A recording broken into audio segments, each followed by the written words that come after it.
Okay, so sumagot na natin si Boy Pastil. There is no excuse for you to drop school. Even Again, hindi naman yun ang excuse ko, hindi naman yun ang dahilan ko, hindi naman yun Doon pa lang alam mo na kailangan niyang mag-aral ulit. Kasi nga, yung mga words na kailangan mong, alam mo yung mga basic words, I mean, okay lang paminsan mamali ng pronounce. Nangyayari yun talaga.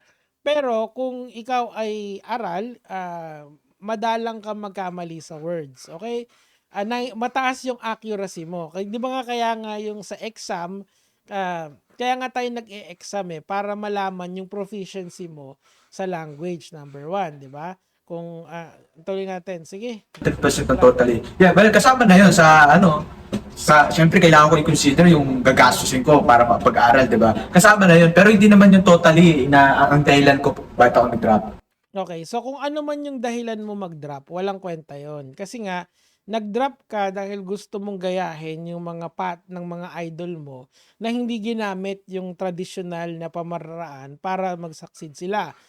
Best example dito si Josh Mojica. Pero si Josh Mojica, tandaan mo ay kung gagawa tayo ng statistika dito si Josh Mojica, yung tinatawag nating outlier, okay? Sa 100 bata, siya yung nag-iisa or siguro sa 1,000,000 siya yung nag-iisa. Kasi hindi konti lang yung mga ganong success story.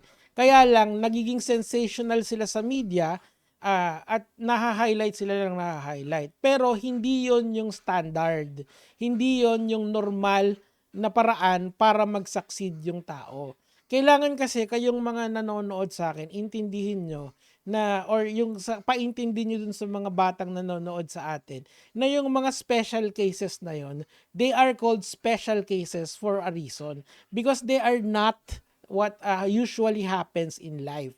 Paano ka mag-succeed in life, okay? Number one is you get a job, okay? Yun yung pinakauna doon. Or you get an income source na consistent. Halimbawa, ako nakapagtapos ako ng kolehiyo, pwede akong magturo, pwede rin ako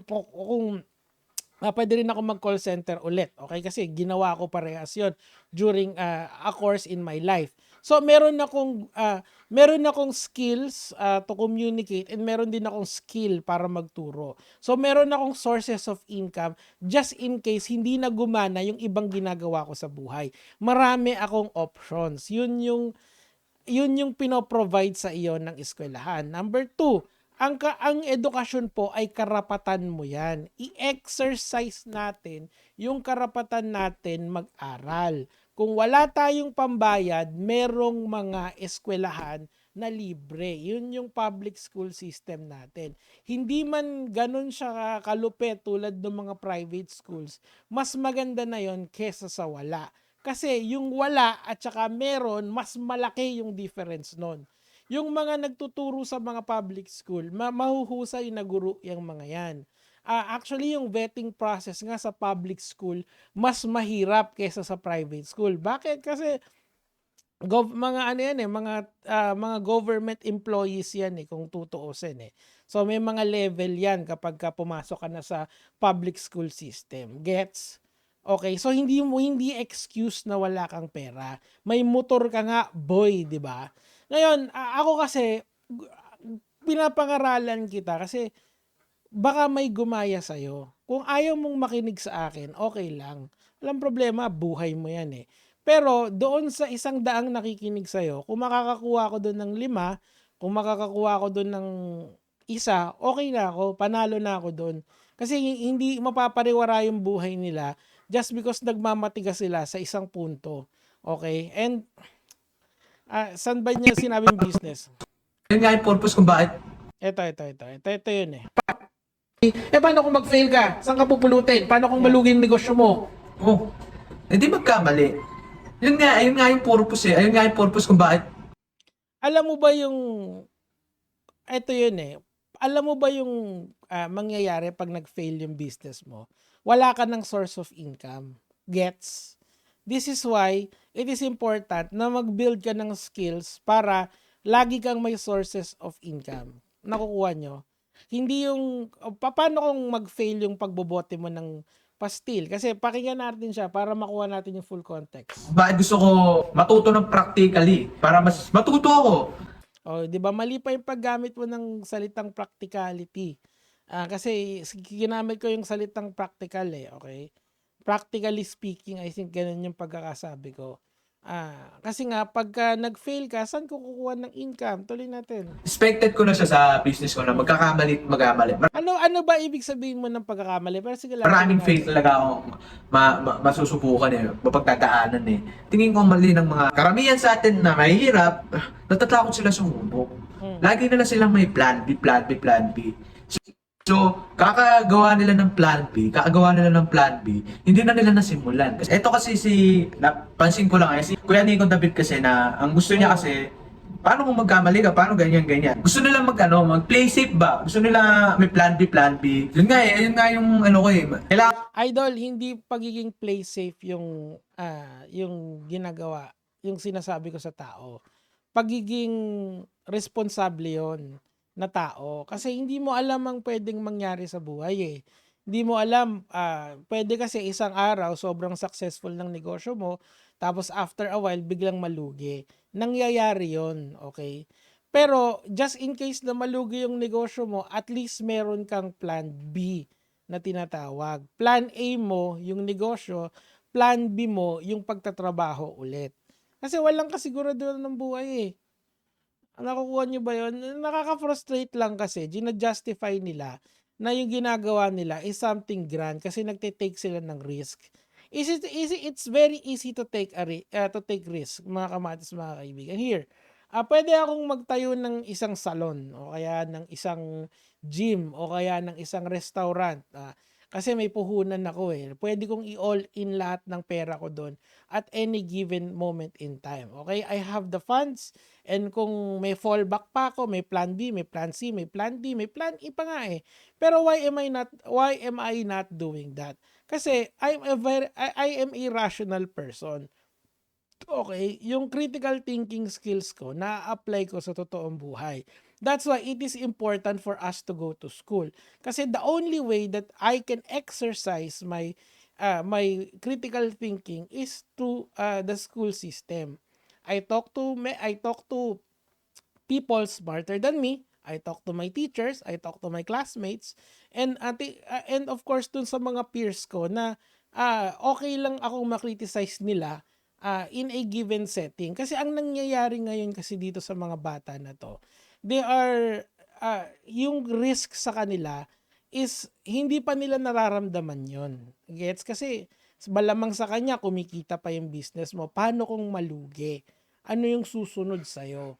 'Di ba? Ngayon hindi kasi lahat ng tao nagiging si Josh Mojica eh. And so tuloy natin. Idol, kung ganyan pala yung mindset mo, bakit hindi mo pagsabayin? Ay hindi. Sige.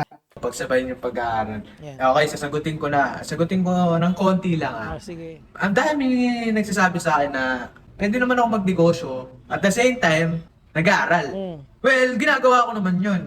Ginagawa ko naman talaga. Nag-aaral ako at the same time nagnegosyo. Yun nga lang, hindi sa school. Ayun ang Yan. dami misunderstanding ng ito. Hindi Ayun, porket misunderstanding ng iba. Sige, tuloy lang natin siya muna. tumito ako sa school, kaya hindi na ako nag-aaral. May tao sana yung isang tabakbak na libro ko, yung gaganon ko. Ang sarap mag-aaral eh, ang sarap mag-aaral. Ganun, Una,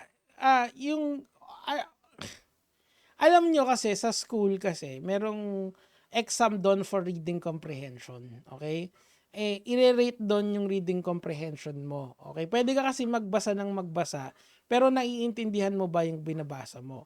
Ngayon, pag naririnig ko kasi siya, na na-figure out ko na hindi ganon kataas yung number one, yung kanyang vocabulary, may problema doon. Number two, yung kanyang grammar, may sometimes sobrang mali talaga yung paggamit. Number three, yung logic ng mga sinasabi niya. So all of this leads me to believe na baka hindi ganon kataas yung comprehension niya sa mga bagay-bagay. Now, of course, hindi ko naman to pwedeng i-assess ng masinsinan kasi kailangan kailangan siya kailangan muna ay ma-test siya. the only way to test yung kanyang skills and ability is through the school system, ironically speaking. Gets nyo ba? Kasi pwede tayong pwede tayong kwentuhan about sa dami ng nababasa mong libro. Pero ang tanong diyan, yung mga libro bang nabasa mo ay naiintindihan mo? Name 10 books, bro. Di ba yung bata nun? Sige nga, name 10 books and ano yung mga sinasabi ng libro na yun. Kasi pwede ka lang basa ng basa tapos hindi mo ina-apply. Now, what are the books that you're trying to read? Okay? Kasi, of course, kaya pansin nyo, di ba pag nag-college kayo, may mga course-related readings na tinatawag. Or merong pine-prescribe sa'yo ng mga libro na babasahin mo. Kasi hindi ka lang pwedeng basa ng basa eh. Sa lalong-lalo na kung focus ka sa isang aspeto ng buhay mo. Halimbawa, kung engineering ka, kailangan magbasa ka ng mga libro about sa engineering. Ano yung mga binabasa mo? Kasi it seems to me that you're failing miserably right now. That after a while na kailangan na hindi na kita pinapansin, kailangan nang magpapansin ka sa akin. Ngayon, okay lang naman if this is a low-key cry for help. Naiintindihan ko. Pero ganun pa rin ang sasabihin ko sa'yo, tol. Kasi grabe, si Yuan, talagang sinuportahan ko yun eh. Ikaw din, susuportahan kita, basta mag-aaral ka. Yun lang naman yung sa akin for today, Gege mga